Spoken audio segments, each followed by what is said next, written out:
नमस्कार दोस्तों, आप पढ़ रहे हैं कक्षा 12वीं एनसीईआरटी गणित, जिसमें आज आप पढ़ेंगे प्रश्नावली 5.4। तो देखिए यहाँ पे हमें निम्नलिखित का x के सापेक्ष अवकलन करना है। तो देखिए जो भी हमें सवाल दिए जाएंगे उनमें हम x के सापेक्ष अवकलन करेंगे। जैसे पहला सवाल लेते हैं, EX बटे साइन एक्स दिया गया है। तो देखिए सबसे पहले तो आपको जो भी फलन दिया गया है वो y के बराबर मानना है। तो हमने लिखा, मान के चल रहे हैं हम, जो भी दिया था फलन वो y के बराबर है। तो EX बटे साइन एक्स। अब ध्यान देना, अब हमें क्या करना है, x के सापेक्ष अवकलन। तो देखिए अब हम x के सापेक्ष अवकलन करेंगे। तो देखिए कैसे होगा, यहाँ तो अंश बटे हर वाला फार्मूला लगाना होगा। तो देखिए यह फार्मूला होता है, पहले लिखा जाता है हर अंश का अवकलन माइनस अंश हर का अवकलन बटे हर का वर्ग। इस प्रकार से आप अवकलन करेंगे। तो ध्यान देना, सबसे पहले y का अवकलन तो dy बटे dx हो जाएगा, बराबर देखिए पहले लिखा जाएगा हर, तो हर का मान कितना है साइन एक्स। फिर करेंगे अंश का अवकलन, अंश का अवकलन मतलब डी बटे डी एक्स करके EX लिखेंगे। फिर माइनस अंश लिखेंगे मतलब EX लिखेंगे, और हर का अवकलन लिखेंगे मतलब डी बटे डी एक्स करके हर मतलब यहाँ पे साइन एक्स को लिखेंगे। और फिर बटे में क्या लिखना होता है, हर का वर्ग लिखना होता है। हर कितना है, साइन एक्स है, तो साइन एक्स का वर्ग लिख देंगे। आगे देखिए यदि हम सॉल्व करते जाएं तो देखिए साइन एक्स होगा यहाँ पे, और फिर देखिए EX का अवकलन कितना होता है, EX ही होता है, माइनस EX का EX ही लिखा। साइन एक्स का अवकलन करेंगे तो साइन एक्स का अवकलन क्या हो जाएगा, कॉस एक्स हो जाएगा। फिर बटे देखिए साइन एक्स का होल स्क्वायर लगा है, चाहे तो आप ऐसे भी लिख सकते हैं साइन वर्ग एक्स, एक ही बात है। अब ध्यान देना, EX आप कॉमन भी निकाल सकते हैं। तो EX यदि कॉमन ले लेते हैं तो यहाँ पे sine x minus EX common ले लिया है, कॉस एक्स, और बटे चल रहा है साइन वर्ग एक्स। तो इस प्रकार से हमें dy बटे dx का मान ज्ञात हो जाता है। तो पहला सवाल कंप्लीट हुआ। इसके बाद देखते हैं दूसरा सवाल, e के ऊपर साइन इनवर्स x की पावर लगी है। तो देखिए सबसे पहले आपको क्या काम करना है कि जो भी फलन दिया है मान के चलना है y के बराबर। तो हमने माना y बराबर e, और फिर उसके ऊपर पावर लगी है साइन इनवर्स x की। और अब क्या करना है, x के सापेक्ष अवकलन करना है। तो हमने लिखा x के सापेक्ष अवकलन करने पर तो देखिए y का तो हो जाएगा dy बटे dx, और यहाँ पे d बटे dx करके हमने लिखा e के ऊपर साइन इनवर्स x की पावर या घात। अब ध्यान देना, आपको पता है EX का EX ही अवकलन होता है, तो e पे साइन इनवर्स x की घात का यही होगा, लेकिन साइन इनवर्स x का रिपीट करना होगा। तो हम साइन इनवर्स x का रिपीट करेंगे। अब देखिए हमने आपको बताया था साइन इनवर्स x का अवकलन एक बटे करनी के अंदर एक माइनस एक्स वर्ग होता है। तो इसका अवकलन हमने लिखा एक बटे करनी के अंदर एक माइनस एक्स वर्ग, इसका अवकलन लिखा है, और इस संख्या को वैसे ही लिखा। अब देखिए इन दोनों का गुणा हो जाएगा, तो इसका गुणा एक से यदि आप करेंगे तो बिल्कुल यही की यही संख्या आ जाएगी, और बटे में फिर आ जाएगा करनी के अंदर एक माइनस एक्स वर्ग। तो इस प्रकार से हमें dy बटे dx प्राप्त हो जाएगा, और यही हमारा फिर आंसर होगा। इस प्रकार से दूसरा सवाल भी कंप्लीट हुआ। इसके बाद देखते हैं तीसरा सवाल है। तो देखिए जो भी हमें फलन दिया है, सबसे पहला काम तो आपको क्या करना है, मान के चलना है y के बराबर। तो मान के चलते हैं हम, y बराबर है e, और x घन की पावर लगी है। अब देखिए हमें क्या करना होता है, x के सापेक्ष अवकलन। तो देखिए x के सापेक्ष अवकलन करने पर y का अवकलन तो हो जाएगा dy बटे dx। अब देखिए यहाँ पे हमें d बटे dx करके x का घन लिखना होगा।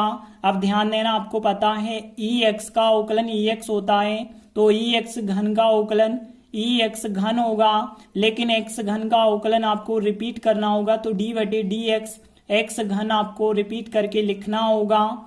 और देखिए आगे यदि आप करेंगे तो EX घन x घन का अवकलन कितना हो जाएगा, 3x वर्ग हो जाएगा। देखिए गुणा में संख्या आ चुकी है, तो इस संख्या को आप आगे भी लिख सकते हैं 3x वर्ग ई एक्स का घन, यही हमारा dy/dx का मान हो जाएगा। तो इस प्रकार से प्रश्न 3 भी कंप्लीट हुआ। इसके बाद चौथा सवाल, तो देखिए सबसे पहले जो भी हमें फलन दिया है मान के चलेंगे y के बराबर, तो मान के चल रहे हैं हम कि y बराबर है साइन और फिर कोष्टक में है टेन इनवर्स और e इनवर्स x है। तो देखिए सबसे पहले हमें क्या करना है, x के सापेक्ष अवकलन करना है। तो देखिए हमने लिखा x के सापेक्ष अवकलन करने पर y का अवकलन हो जाएगा dy/dx और यहाँ पे हम लिखेंगे d/dx करके हमें अवकलन करना है sine tan inverse e inverse x का। और ध्यान देना, आपको पता है साइन का अवकलन होता है cos x, तो इस साइन का अवकलन करेंगे तो cos होगा और जो भी x के रूप में था वही की वही संख्या यहाँ पे आ जाएगी। और लेकिन ध्यान देना, इस संख्या का रिपीट हो जाएगा। पहले हमने साइन का किया है तो cos हो गया है, फिर इस संख्या का रिपीट कर देंगे तो d/dx करके ten inverse e inverse x का अब हमें रिपीट करना होगा। तो देखिए हम पढ़ चुके हैं टेन इनवर्स x का अवकलन क्या होता है, 1/1 प्लस x वर्ग होता है। तो यहाँ पे ten inverse e inverse x का यदि हम करेंगे तो 1/1 प्लस x के स्थान पे क्या है e इनवर्स x है, तो e इनवर्स x का क्या हो जाएगा, वर्ग हो जाएगा। लेकिन ध्यान रखना अभी हमने टेन इनवर्स का किया है, x के रूप में यह लिया है, इसलिए इसका दोबारा आपको रिपीट करना होगा। तो e माइनस x का हम दोबारा अवकलन करेंगे। अब यहाँ पे देखिए 1/1 प्लस, देखिए यहाँ पे 2 की घात और माइनस x की घात, तो देखिए दोनों घातों का गुणा हो जाएगा तो e पे माइनस 2x की घात हो जाएगी। और देखिए इसका अवकलन करेंगे तो बिल्कुल यही की यही संख्या आएगी e माइनस x। लेकिन ध्यान रखना माइनस x का फिर आपको रिपीट करना होगा, तो d/dx करके माइनस x लिखा, माइनस x का हम रिपीट करेंगे तो देखिए यहाँ पे माइनस x का कितना आएगा, -1 आ जाएगा। माइनस x का अवकलन कितना आ जाएगा, -1 आएगा। अब देखिए यदि आप यहाँ पे सबको एक साथ लिखते हैं तो देखिए सब गुणा में है तो इनका हम गुणा लिख सकते हैं, तो 1 का और -1 का और इस संख्या का यदि आप गुणा करेंगे तो देखिए क्या आएगा, माइनस का e माइनस एक्स की पावर और बटे यह संख्या हम लिख देते हैं तो 1 प्लस e पे माइनस 2x की पावर और इनटू में क्या चलता रह जाएगा, cos ten inverse e inverse x चलता जाएगा। यही हमारे dy/dx का मान हो जाएगा। तो इस प्रकार से चौथा सवाल भी कंप्लीट हुआ। इसके बाद देखिए 5वां सवाल है, तो देखिए जो भी हमें फलन दिया है पहले नंबर तो आपको उसे क्या करना है, y के बराबर मानना है। तो देखिए हम मान के चल रहे हैं y बराबर log cos ex। अब ध्यान देना, अब हमें क्या करना है, x के सापेक्ष अवकलन करना है। तो देखिए हमने लिखा है x के सापेक्ष अवकलन करने पर देखिए y का यदि अवकलन करेंगे x के सापेक्ष तो dy/dx बनता है। अब ध्यान देना d/dx करके पहले तो जो हमें फलन दिया गया है वो फलन लिखा कि log cos ex। अब ध्यान देना यहाँ पे पहले हमें log का करना होगा, तो देखिए log का आपको पता है log x का 1/x होता है, तो x का काम करेगी यह संख्या।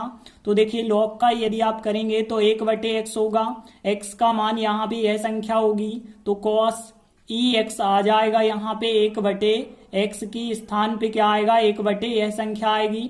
लेकिन अब हमें इस संख्या का रिपीट करना होगा तो d/dx करके cos ex का अब हम रिपीट करेंगे तो देखिए आगे फिर क्या होगा, 1/ cos ex तो वैसे ही आपको लिखते चलना है।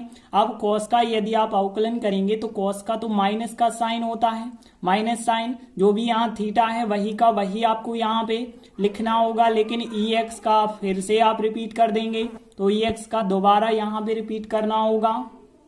और आगे देखिए यहाँ माइनस आएगा और फिर साइन ex और बटे इन दोनों का गुणा करके लिख देते हैं, बटे cos ex आ जाएगा। ex का अवकलन करेंगे तो ex का तो ex होगा। अब ध्यान देना माइनस चिन्ह ex को हम आगे लिख देते हैं और यहाँ पे देख सकते हैं साइन ex बटे cos ex, साइन बटे cos क्या हो जाएगा, tan ex हो जाएगा। यही हमारा dy/dx का मान हो जाएगा। तो इस प्रकार से 5वां सवाल भी कंप्लीट हुआ। तो इस प्रकार से हमारे 5 सवाल कंप्लीट हुए। धन्यवाद।